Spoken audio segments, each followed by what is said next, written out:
Assalamualaikum warahmatullahi wabarakatuh. Alhamdulillahilladzi arsala rasulahu bil huda wa dinil haqq liyudhhirahu 'ala ad-dini kullihi walau karihal musyrikun. Asyhadu an la ilaha illallah wahdahu la syarika lah wa asyhadu anna Muhammadan 'abduhu wa rasuluh. Allahumma shalli wa sallim wa barik ala nabiyyina Muhammad wa ala alihi wa sahbihi wasallim. Amma ba'du, jamaah yang dirahmati Allah, alhamdulillah kita bisa menjalankan salat subuh berjamaah dilanjut dengan kajian kitab tafsir Ibnu Katsir. Sunnahnya Rasulullah SAW setelah mendengarkan azan subuh, sholat fajarnya, qobliyahnya itu dilaksanakan di rumah. Jadi afdolnya itu sholat qobliyahnya itu di rumah. Jadi setelah Bilal itu selesai azan,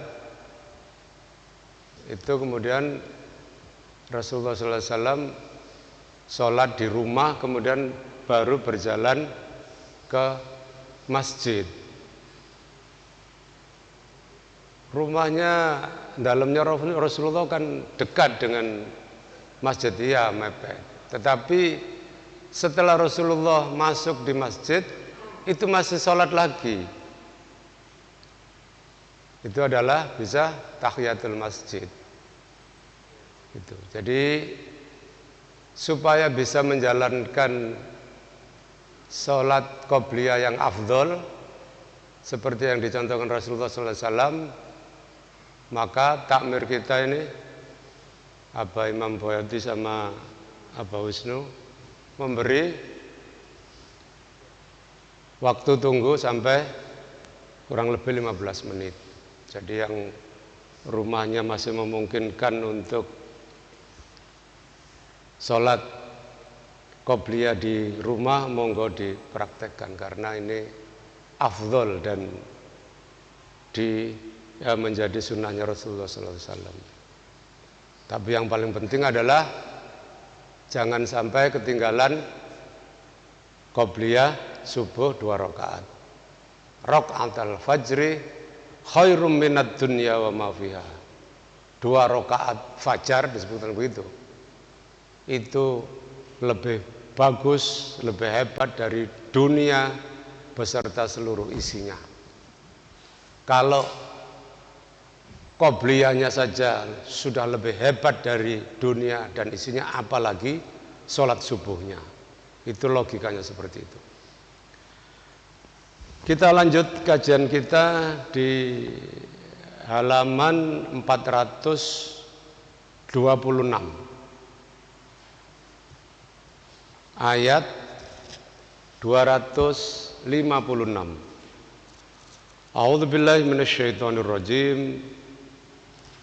La ikraha fiddin. Qad tabayyana ar-rusydu minal ghayy. Ora ana paksaan iku maujud ing dalem agama. Tidak ada paksaan dalam menjalankan agama. Mengapa? Qad tabayyana ar-rusydu minal ghayy. Yakti teman-teman wis pertelo apa laku bener saking laku kang kesasar. Alasannya mengapa tidak perlu ada paksaan di dalam agama, karena ar-rusdu, rusdi dan ghayyi itu sudah pertelo, sudah jelas. Rusdi itu artinya perilaku yang benar, baik, lurus. Jadi Pak Rusdiono wis ono mlakune lurus, jalannya hidupnya lurus. Iya Pak Rusdi. Makanya kalau pagi hari jalannya saya lihat lurus terus. Menggok kalau di masjid, kalau lurus ya nabrak ke masjid. Pak Rusdi itu artinya laku yang benar. Famay yakfur bitaghuti, mongko sapane wong kang kufur bitaghuti kelawan sesembahan sak liyane Allah. Taghut di dalam kitab Al-Iqlil diterjemahkan sebagai berhala. Tetapi yang dimaksud taghut adalah semua yang disembah selain Allah. Orang-orang musyrik menyembah apapun selain Allah, itulah yang disebut sebagai taghut. Wa yu'min billahi, lan iman percaya kelawan Allah, faqad istamsaka bil urwatil wuthqa, mongko teman-teman wis cekelan bil urwati kelawan tampar tali, tampar ya, al wuthqa kang kuat. Lam fisa malaha, ora bakal pedot apa maujud iku kedue al urwah. Tali tampar yang kita pegangi tadi secara kuat tidak bakal putus. Wallahu samiun alim, lan utawi Allah iku zat kang midanget tur ngudaneni. Allah itu maha mendengar dan maha mengetahui.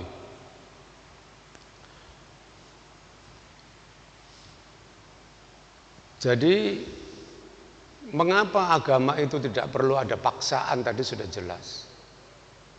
Tapi kemudian di sini kalau orang ingin memasuki agama Islam untuk mendapatkan nilai yang betul-betul kuat dalam agama Islam, maka yang pertama dia harus, yang didulukan famay yakfur bitaghuti dulu.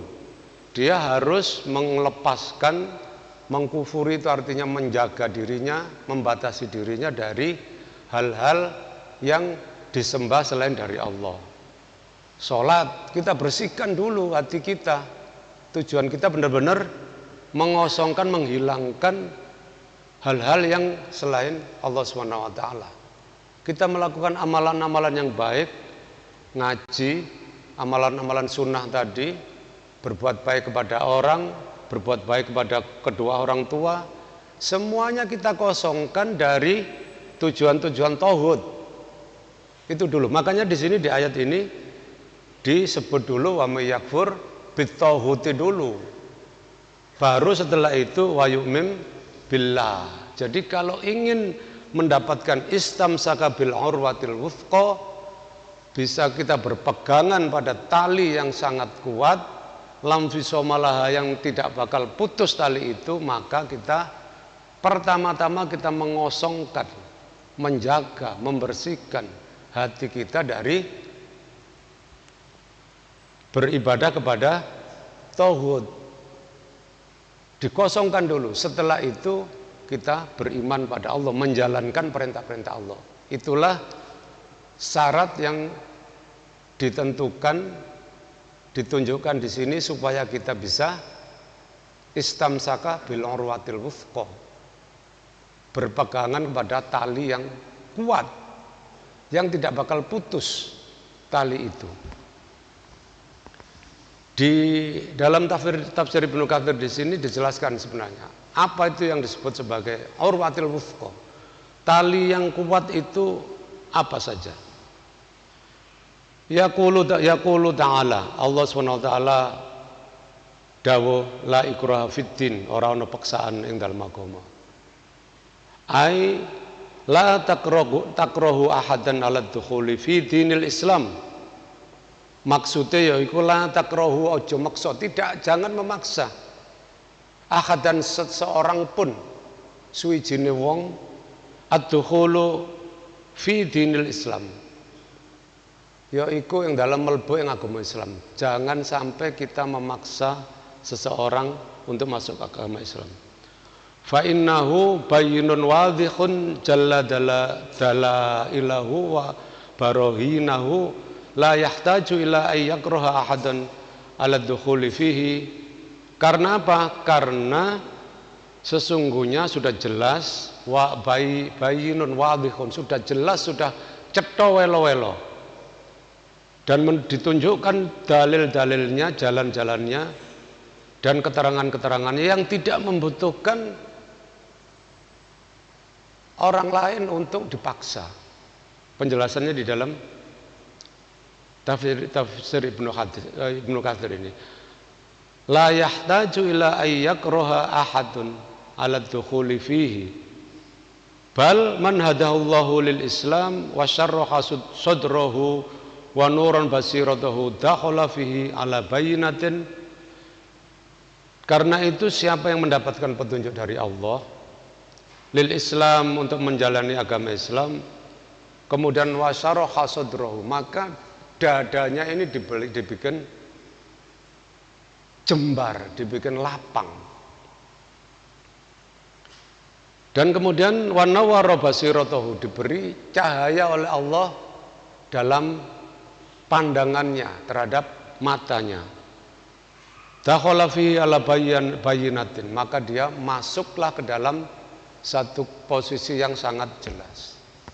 Orang yang mendapat petunjuk Allah itu dadanya itu longgar, jembar, enteng untuk menjalankan perintah-perintahnya Allah.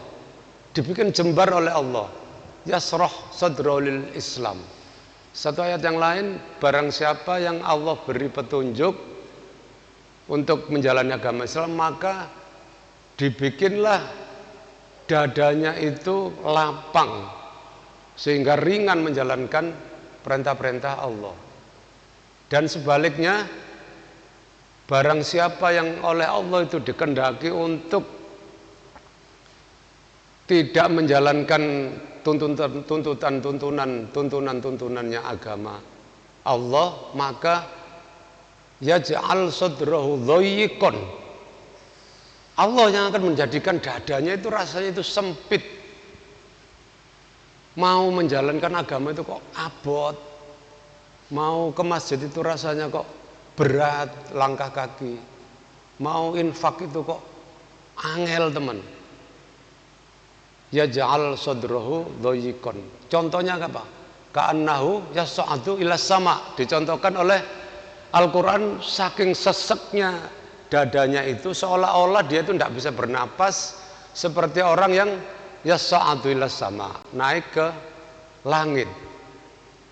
Ini ada para ahli tafsir menafsirkan ayat ini ada dua. Satu, bahwa Allah melonggarkan, melapangkan dada orang-orang yang diberi petunjuk untuk menjalankan agamanya. Sebaliknya orang yang tidak diberi petunjuk untuk menjalankan agamanya, dadanya dibuat sempit, ambekane angel, menggos-menggos, seperti orang yang naik ke langit. Nah, ini implisit lagi, ini ada tafsir lagi. Para ahli ilmu pengetahuan sudah tahu bahwa semakin tinggi kita naik ke atmosfer, ke arah langit, maka oksigennya semakin tipis, sehingga napasnya akan sempit, dhoyik. Jadi para astronot yang naik ke orbit itu pasti membawa alat pernapasan sendiri. Al-Quran sudah tahu bahwa ka'annahu yas'adu ila sama. Jadi orang yang naik ke langit itu dadanya akan sempit karena pernapasannya berkurang. Ini dua tafsir yang berbeda, bukan berbeda. Ada dua macam tafsir terhadap ayat itu.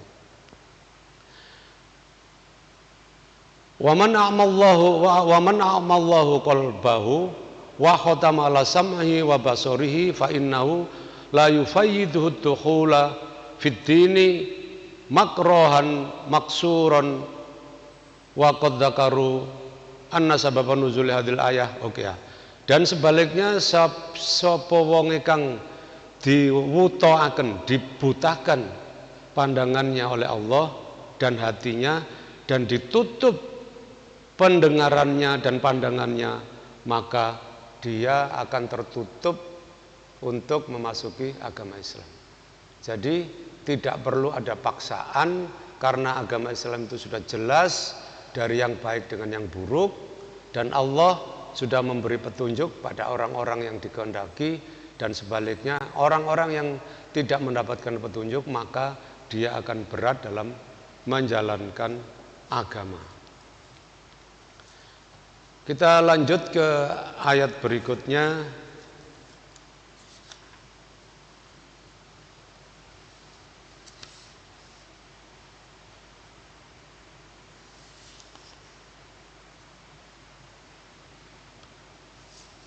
Di halaman 430.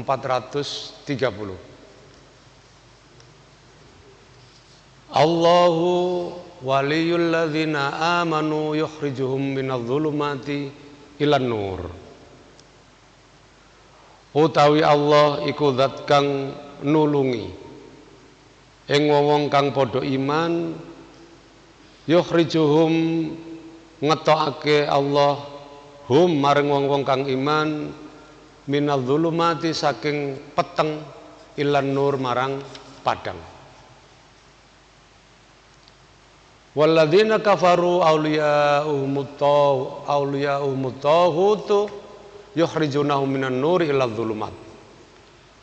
Lan wong-wong kang padha kafir awliya'uhum kekasihe wong-wong kang kafir iku mau at-taghutu yaiku para berhala. Yukhrijunahum ngetokake sapa taghut hum maring wong-wong kafir minan nuri saking nur utawa padang ilal dhulumat maring pira-pira pepeteng. Ulaika ashabun nar utawi kang kaya mengkono-mengkono iku mau ashabun nar iku penduduk neraka hum fiha khalidun utawi alladzina mau wong-wong kang penduduk neraka fiha ing dalem neraka khaliduna iku padha langgeng kabeh. Diulangi di sini bahwa orang-orang yang beriman itu menjadikan Allah sebagai wali. Wali di sini kita baca kalau di edisi terjemahan ini adalah pelindung. Di Al-Iqlil disebut sebagai kekasih. Jadi orang yang beriman itu walinya adalah Allah. Allah mengeluarkan orang-orang beriman itu dari kegelapan menuju ke jalan yang terang. Dan sebaliknya orang-orang yang kafir itu kekasih-kekasihnya atau wali-walinya itu adalah tauhid. Sebaliknya tauhid itu mengeluarkan orang-orang yang menjadi pengikutnya tadi dari jalan yang terang menuju jalan yang gelap.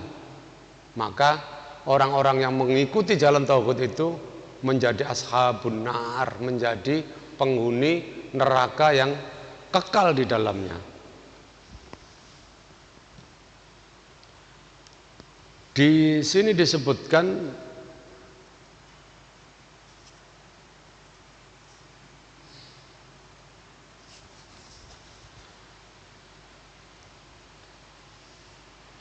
yahbarullahu ta'ala annahu yahdi manittaba'a ridwanahu subulas salam. Allah Subhanahu wa taala berfirman sesungguhnya Allah itu memberi petunjuk manittaba'a ridwanahu kepada orang-orang yang mengikuti keridhaannya. Manittaba'a sapa wonge kang manut ridwanahu maring ridhoe Allah subulas salam kepada jalan-jalan yang menuju kepada Islam. Fayakhruju ibadahul mu'minina minadh dhulumatil kufri wasyakki warraibi ila nuril haqq al-wadhih al-jalal mubayyinul as-sahlu al-munir. Maka Allah kemudian mengeluarkan hamba-hambanya yang beriman tadi minadh dhulumati saking piro-piro pepeteng. Apa pepeteng? Apa yang disebut dhulumat itu? Di dalam tafsir Ibnu Katsir disebutkan yang disebut dhulumat, dolim, gelap ini jamak bentuknya banyak, yaitu al-kufr, kufur, wasyak, ragu-ragu, warroib, tidak percaya, meragukan. Dibawa kemana? Ila nur al-haq al-wadhih al-jaliyul mubayyinu as-sahlu al-munir. Dibawa kepada nur cahaya, al-haq yang benar, al-wadhih yang jelas, al-jalil mubayyinu yang membawa kepada jalan yang terang, as-sahlul munir, yaitu jalan yang mudah dan penuh dengan cahaya. Di sini disebutkan bahwa orang yang tersesat, adzulumat itu jamak. Sesat itu banyak, kafir, ragu-ragu terhadap perintahnya Allah, malas, ya, kemudian berat menjalankan perintah. Itu adalah zulumat, kegelapan. Kegelapan itu banyak sekali. Di sini disebutkan contoh-contohnya seperti tadi. Malas, ragu-ragu, ya, aras-arasen, tidak percaya, tidak kober, kemudian berat berinfak. Itu adalah indikasi-indikasi zulumat, kegelapan. Banyak kegelapan itu. Tetapi oleh Allah kemudian yang menjadi wali kita dari kegelapan dibawa kepada nur, kepada cahaya. Kalau kita lihat tata bahasanya di sini, di nahwunya disebutkan bahwa zulumat itu jamak banyak, tapi nur itu satu. Artinya apa? Artinya kebenaran itu hanya ada satu dari Allah Subhanahu wa taala, tidak ada yang lain. Sebaliknya, kegelapan dari setan itu banyak bentuknya. Karena itu kalau kita sudah menjadi walinya, menjadikan Allah sebagai wali, maka Allah membawa kita dari kegelapan yang banyak tadi kepada satu saja cahaya, yaitu cahaya Allah Subhanahu wa taala. Sebaliknya, orang-orang yang menjadi hambanya tauhid, menjadi kekasihnya tauhid, dia sudah ada di dalam cahaya, tetapi kemudian dibawa oleh tauhid itu ke dalam kegelapan yang jumlahnya sangat banyak tadi itu. Dan kalau sudah menjadi hambanya tauhid dan sudah masuk ke dalam kegelapan yang sangat gelap, sangat rumit tadi itu, maka dia akan menjadi ashabun nar, menjadi penduduk neraka, dan dia akan kekal di dalamnya. Di dalam surat Al-Insyirah ini sekedar perbandingan saja. Tadi antara yang zulumat itu jumlahnya banyak, tetapi nur itu hanya satu. Di dalam surat Al-Insyirah ini beda lagi, tetapi pemahamannya mudah-mudahan bisa menjadi tambahan pengetahuan bagi kita. Fa inna ma'al usri yusron, ya. Di dalam surat Al-Insyirah, Alam Nasrah itu disebutkan sesungguhnya di dalam banyak di dalam satu kesulitan itu ada banyak jalan kemudahan. Jadi kalau di dalam tata bahasa Arab itu ada kalimat atau kata yang disebut sebagai nakiroh. Jadi kalau dalam bahasa Inggris, kalau saya menyebut table itu meja, meja manapun banyak. Tetapi kalau the table, meja ini, maka satu ini. Di dalam bahasa Arab juga begitu. Kalau disebut maktab itu ya mana meja yang mana saja, tetapi al-maktab itu hanya satu, meja ini, gitu. Maka fa inna ma'al usri yusron. Kalau kita menghadapi satu kesulitan, maka sudah Allah tegaskan jalan keluarnya, kemudahannya itu banyak. Bahkan kan diulangi lagi, inna ma'al usri yusron, fa inna ma'al usri yusron. Ditegaskan dua kali oleh Allah Subhanahu wa taala. Supaya apa? Supaya kita yakin bahwa kalau kita menghadapi satu kesulitan, itu Allah menyediakan jalan keluar, menyediakan solusi yang banyak. Ditegaskan 2 kali. Berarti 2 kali lipat. Supaya kita betul-betul yakin. Karena itu kalau kita menghadapi kesulitan apapun, yakin seyakin-yakinnya bahwa Allah memberi jalan keluar dalam jumlah yang banyak, bukannya satu. Kita kesulitan apapun, kita yakin bahwa Allah sudah menyiapkan jalan pada setiap kesulitan. Sudah, inna itu taukid, sesungguhnya. Jadi tidak usah khawatir. Tugas kita adalah ikhtiar. Sudah pernah kita bahas ya. Ikhtiar itu artinya apa? Berusaha, itu kalau bahasa Indonesia. Tetapi kalau kita terjemahkan secara etimologi, secara ilmu sorof, dalam bahasa tata bahasa Arab itu, kalau tata bahasa itu nahwu, grammar, kalau sorof itu etimologi, akar kata. Ikhtiar itu sudah menjadi bahasa Indonesia karena tidak mungkin diterjemahkan dalam bahasa Indonesia. Tetapi kalau kita oncei sorofnya, dari akar katanya sama dengan khair. Kho, ya, ro. Khair itu artinya apa? Baik. Segala sesuatu yang baik itu disebut khair. Ikhtiar itu di dalam sorof itu analoginya adalah ifta'ala, ikhtayaro. Artinya apa? Memilih di antara pilihan-pilihan yang bagus. Itu ikhtiar. Memilih di antara pilihan-pilihan yang bagus. Kalau kita mempunyai persoalan satu problem tadi, misalnya pekerjaan, ya kita sulit misalnya dalam pekerjaan, maka kita diharuskan ikhtiar. Karena Allah sudah menyiapkan tadi solusi-solusinya, Allah sudah ada, kita tinggal mencari dengan cara ikhtiar itu. Tugas kita adalah ikhtiar, memilih di antara pilihan-pilihan yang bagus-bagus. Itu namanya ikhtiar. Jadi tidak boleh kemudian misalnya dia kesulitan misalnya pekerjaan, terus nyopet misalnya ya, ngutil. Kan ini kok ngutil nyopet? Iya, aku kan ikhtiar. Bukan. Nyopet sama ngutil bukan pilihan yang bagus. Nyopet sama ngutil bukan ikhtiar itu. Itu yang zulumat tadi, masuk di kegelapan.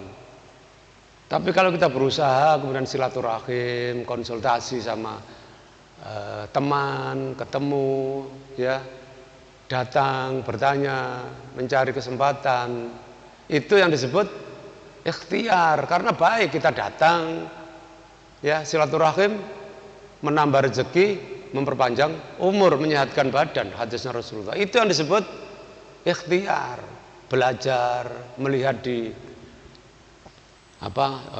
YouTube misalnya, di medsos, bagaimana cara-cara, itu ikhtiar namanya. Tapi kalau kemudian ke dukun misalnya, kon lah penang dukun, iya ikhtiar ya, bukan ikhtiar. Jadi harus ingat, ikhtiar itu mencari upaya yang baik. Karena akar katanya ikhtiar tadi itu dari kata khair. Khair itu artinya baik, hanya hal-hal yang baik. Dan yang harus kita ingat, setiap kali kita menghadapi kesulitan, Allah sudah menyiapkan solusi yang jumlahnya itu banyak. Satu kesulitan, banyak solusi. Mari kita lanjutkan ayat 258. Yang paling bawah. Alam taro ilal ladzi hajja Ibrahim fi rabbih.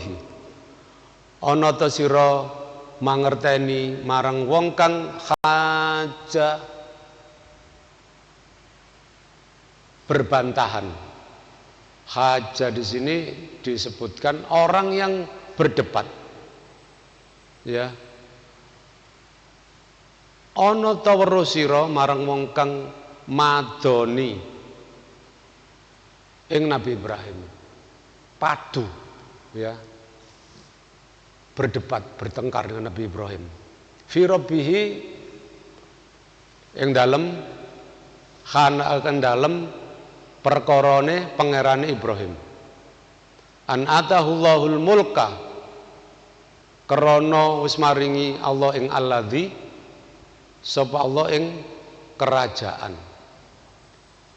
Nabi Ibrahim berdebat dengan orang yang sudah diberi kekerajaan oleh Allah Subhanahu wa taala. Idz qala Ibrahimu nalikane dawuh sapa Ibrahim, Rabbi alladzi yuhyi wa yumit, utawi pangeran ingsun iku alladzi zat kang paring yuhyi urip wa yumitu lan paring mati. Dalam perdebatan itu Nabi Ibrahim mengatakan, ditanya siapa Tuhanmu? Tuhanku itu zat yang memberi hidup dan memberi mati. Qala mongko ngucap sapa alladzi hajja mau, orang yang membantah Ibrahim tadi, ana uhyi wa umit, utawi ingsun iku nguripaken ingsun wa umitulan mateni ingsun. Saya bisa menghidupkan dan bisa mematikan. Qala Ibrahimu dawono sapa Nabi Ibrahim, fa innallaha mongko stuhune Allah yati iku nekake Allah bisyamsi kelawan srengenge minal masyriqi sangka wetan, fa'ti biha minal maghribi mongko nekakno sira kelawan srengenge minal maghribi saking arah kulon. Fabuhital ladzi kafara mongko bingung alladzi kafara sapa wong kang kafir sapa wong marang Allah Subhanahu wa taala. Wallahu la yahdil qaumadz zalimin, lan Allah ora maringi pituduh marang wong-wong kang padha nganiaya kabeh. Jadi ayat ini bercerita mengenai Nabi Ibrahim berdebat mengenai keberadaan Allah Subhanahu wa taala. Di dalam tafsir Ibnu Katsir disebutkan siapa orang yang berdebat dengan Nabi Ibrahim itu. Hadzal ladzi hajja Ibrahima fi rabbi huwa malikun Babil. Yang hadzal ladzi utawi wong-wong kang debat maring Ibrahim yang dalam perkara pangerane Tuhane.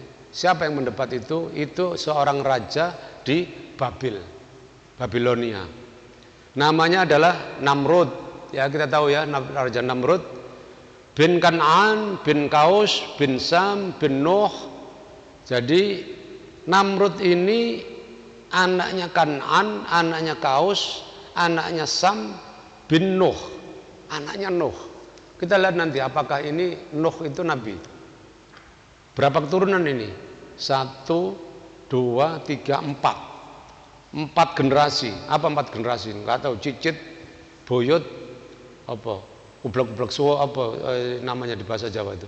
Wa yuqalu, dan ada yang mengatakan Namrud bin Faleh bin Abir bin Saleh bin Arfahas bin Sam bin Nuh. Ada lagi yang nasabnya ini lebih jauh lagi. Jadi Namrud itu anaknya Faleh, anaknya Abir, anaknya Saleh, anaknya Arfahasad, anaknya Sam, baru anaknya Nuh, generasi ke-6. Wal awalu qaulun mujahidun wa ghairuhu. Qala mujahidun wa malkud dunya musyarakatha wa maghribaha arba'ata mu'minani wa kafironi. Jadi kenapa kok ini ada anaknya keturunan Nabi Nuh yang menjadi raja yang dolim seperti Namrud? Karena Nabi Nuh mempunyai keturunan 4 orang yang menjadi raja, yang 2 kafir, yang 2 beriman. Fal mu'minani, maka 2 raja yang iman itu tadi, keturunannya Nabi Nuh itu Sulaiman bin Daud, Nabi Sulaiman dan Nabi Daud. Wa Dzulqarnain dan Dzulqarnain, 3. Oh bukan. Sulaiman bin Dawud dan Dzulqarnain. Dzulqarnain itu Alexander the Great, Makedonia. Kalau memang ini kalau kita membaca di surat Al-Kahfi ya, itu perjalanan Iskandar Dzulqarnain. Dzulqarnain, orang yang mempunyai 2 tanduk. Qarnain itu artinya 2 tanduk. Dzul itu artinya orang yang mempunyai. Dzul, dzal, dzil.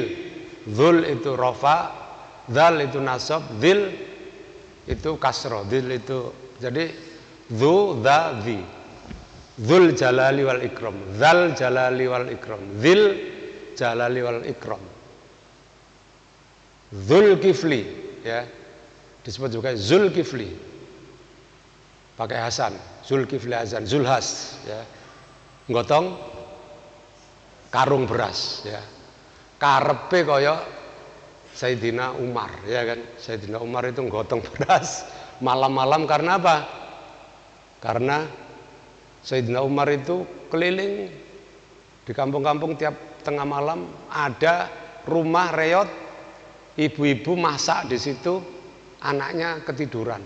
Ditanya, ibu masak nopo kok mboten mateng-mateng? Kula masak, dibuka ternyata batu yang dimasak tadi. Kenapa? Karena anaknya kelaparan, nangis, tidak punya bahan makanan yang dimasak. Maka pura-pura supaya anaknya itu tidur, maka ibu ini pura-pura menghidupkan tungkunya, menghidupkan pawonnya, terus masak batu sampai anaknya tidur.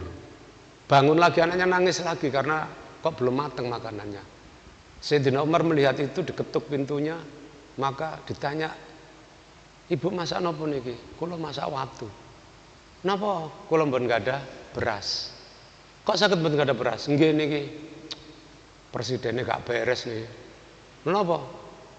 Wayahe banjir kok teng luar negeri. Kira-kira begitu. Kira-kira ya. Wong niki sik banjir kok ditinggal keluyuran. Lho keluyuran temu tuh teng Pakistan, teng Rusia, kira-kira begitu. Ini kan saya kira-kira saja. Kira-kira begitulah. Jadi ibu ini marah kepada presidennya karena kok bisa presiden tidak tahu ada orang kelaparan seperti ibu ini. Maka Umar bin Khattab kemudian balik ke kantornya, ke Baitul Mal, ada gudang ya. Kemudian memanggul sendiri gandumnya itu. Dipanggul, bawa ke rumah ibu tadi, dibawa ke situ dimasak. Ajudannya Umar itu tadi, penjaga gudangnya, begitu tahu Umar menggotong sendiri apa karung tadi, ditanya, wahai Amirul Mukminin, biarkan saya yang memanggul karung gandum itu. Sayyidina Umar menolak. Apakah Sayyidina Umar? Apakah nanti kamu mau juga memanggul dosa saya nanti di akhirat, karena saya menelantarkan umat saya sampai kelaparan seperti itu. Maka Sayyidina Umar memanggul karung tadi, diserahkan kepada ibu, bahkan dimasakkan di pawon, di tungkunya ibu tadi gitu ya. Jadi Zulas tadi itu gotong itu nggak ada maksudnya. Jadi pencitraan supaya dianggap seperti Umar bin Khattab. Makanya sama netizen malah dirujak, dibully ya, disebut Zulhas bin Khattab ya kan. Karena kepengen niru Umar bin Khattab. Jadi Nabi Ibrahim ini berdebat dengan raja tadi. Ternyata raja ini Raja Namrud. Tadi Iskandar Dzulqarnain, Dawud bin Sulaiman. Dan yang kafir itu wal kafironi Namrud wa apa ini? Bakhtansor. Jadi dari Nabi Nuh itu ada raja-raja yang Muslim, mukmin, ada yang kafir. Yang kafir ini si Namrud ini. Namrud mengatakan ketika Ibrahim ditanya, siapa Tuhanmu? Tuhanku yang menghidupkan dan mematikan. Saya, kata Namrud, bisa menghidupkan dan mematikan. Maka Namrud kemudian mendatangkan, dipanggil pengawalnya, datangkan 2 orang tahanan. Datang 2 orang tahanan, satunya langsung ditebas lehernya, dipotong lehernya, maka matilah tahanan itu. Yang satunya dibiarkan hidup. Nih lihat, saya bisa membuat orang hidup dan membuat orang mati. Oh, enggak begitu kata Nabi Ibrahim. Tuhanku yang menerbitkan setiap hari secara rutin matahari dari timur dan tenggelam dari barat. Tuhanku menata tata surya ini, orbitnya teratur, orbitnya tidak saling bertabrakan, planet-planetnya ini teratur, dan tiap hari bumi berputar mengelilingi matahari sehingga matahari itu munculnya dari timur kemudian tenggelamnya dari barat. Coba kamu balik sekarang, orbitnya ini kamu balik sehingga kemudian putarannya ini berubah, matahari terbitnya dari barat, tenggelamnya di timur. Maka fabuhitalladzi kafar. Si Namrud tadi bingung dan tidak bisa menjawab pertanyaan Nabi Ibrahim.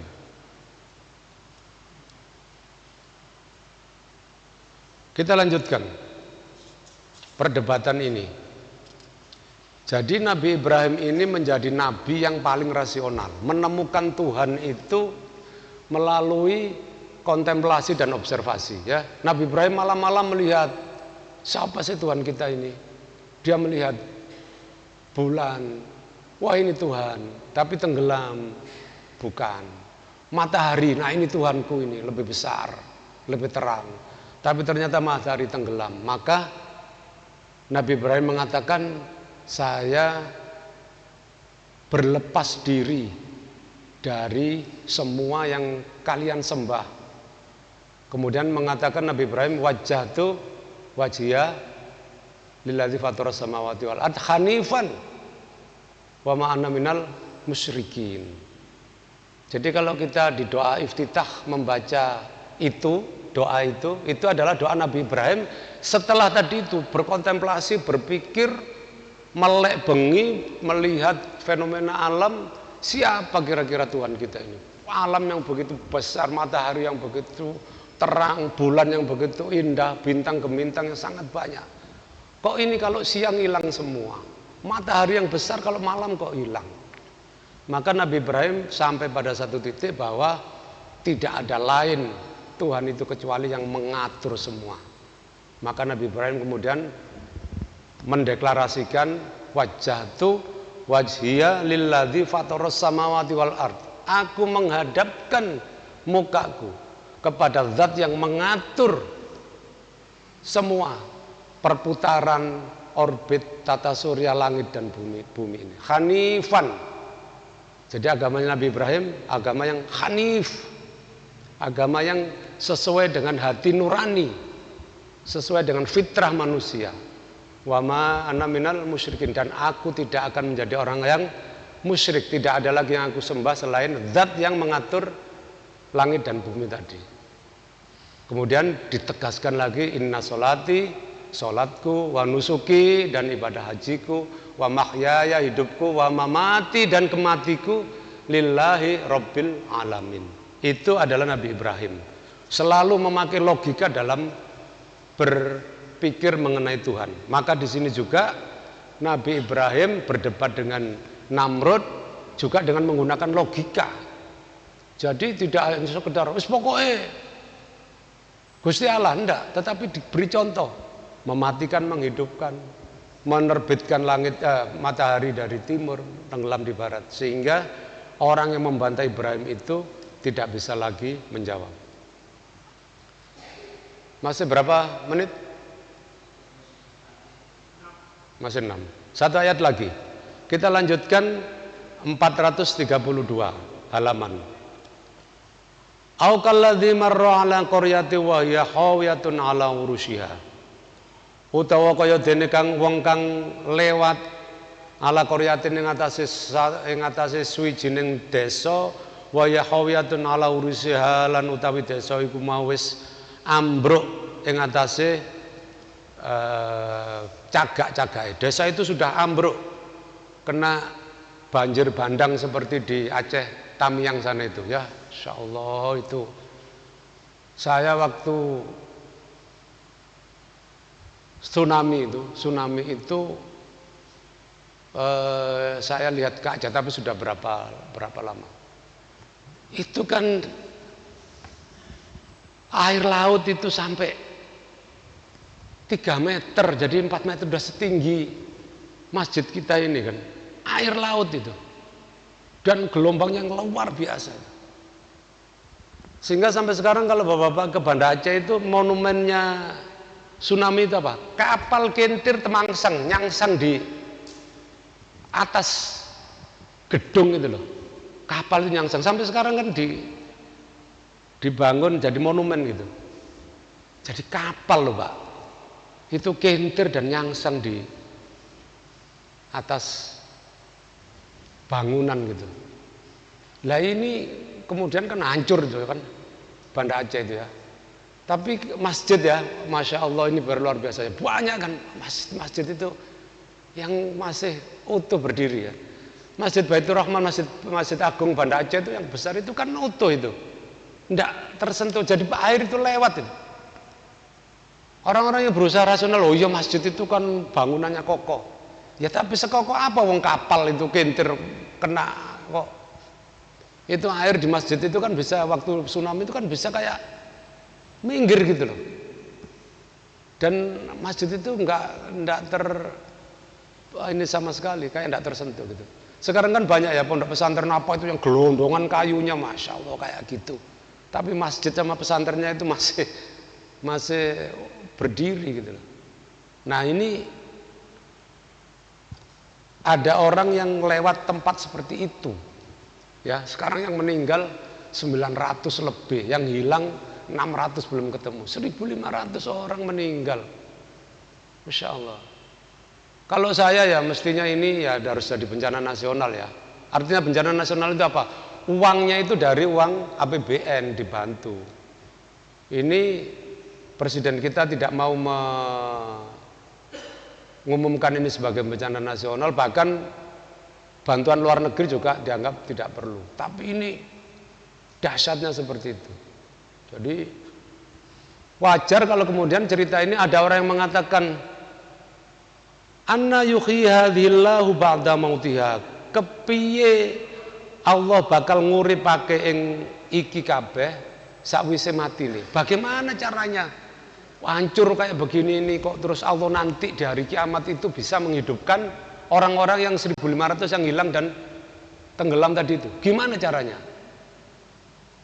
Dia bertanya pada Allah begitu. Nah, kemudian fa'amatahullahu mi'ata amin thumma ba'athahu. Mongko banjur mateni Allah hu marang wong mau mi'ata amin 100 tahun thumma ba'athahu, banjur Allah nangeake wong mau. Dimatikan orang ini 100 tahun. Kemudian dihidupkan lagi. Qala kam labista, Allah dawuh, bukan Allah, malaikat dawuh kam labista. Awakmu iku mau turu pira suwene? Kam pira-pira labista turu sira. Qala labistu yauman au ba'dha yaum. Wong iku mau ngucap labistu aku turu ingsun yauman sedina au ba'dha yaum utawi sebagian dina utawa setengah dina. Qala bal labista mi'ata amin. Dawuh malaikat balik sira wis turu mi'ata amin 100 tahun. Fandur ila ta'amika wa syarabika lam yatasannah. Mongko ningali sira ila ta'amika maring panganan nira wa syarabika lan ngombe nira lam yatasannah ora berubah apa panganan lan ombe sira. Wandur banjur ndelengo sira, ndelok sira ila khimarika maring khimar nira keledai. Walina ja'alaka ayatan linnas, lan yakti bakal ndadekake ingsun maring sira iku pertanda maring menungso. Wandur ilal aidhami kaifa nunsiha tsumma naksuha lahma, lan delenga sira marang tulang balung-balung kaifa nunsiha kaya apa kita nyusun nata ing balung tsumma naksuha lahma, banjur nempelaken kita marang balung mau lahman apa daging-daging. Falamma tabayyana lahu mongko nalikan wis jelas kanggone wong Qala a'lamu annallaha ala kulli syai'in qadir. Ngucap sapa wong ingsun mangerteni setuhune Allah Subhanahu wa taala ala kulli syai'in qadir ing atase kabeh suwiji-wiji iku maha kuwasa. Jadi dia dibikin tidur 100 tahun, dibangunkan, dia ditanya sama malaikat, kamu tidur berapa lama? 1 hari atau setengah hari? Awakmu turu 100 tahun. Lihat, makanan minumnya masih utuh, tetapi keledainya sudah menjadi tulang belulang. Maka kemudian oleh malaikat ditunjukkan tulang belulang itu berkumpul lagi, tersusun menjadi keledai, kemudian muncul, diberi daging, diberi urat, diberi otot, diberi kulit, jadi seperti keledai lagi. Maka orang ini menyadari bahwa Allah bisa menghidupkan kembali manusia-manusia maupun bangunan-bangunan yang hancur lebur terkena banjir bandang seperti yang di Sumatera Barat, Aceh, dan Sumatera Utara. Kita tutup dengan doa kafaratul majlis. Subhanakallahumma wa bihamdika nasyhadu an la ilaha illa anta nastaghfiruka wa natubu ilaik. Wassalamualaikum warahmatullahi wabarakatuh.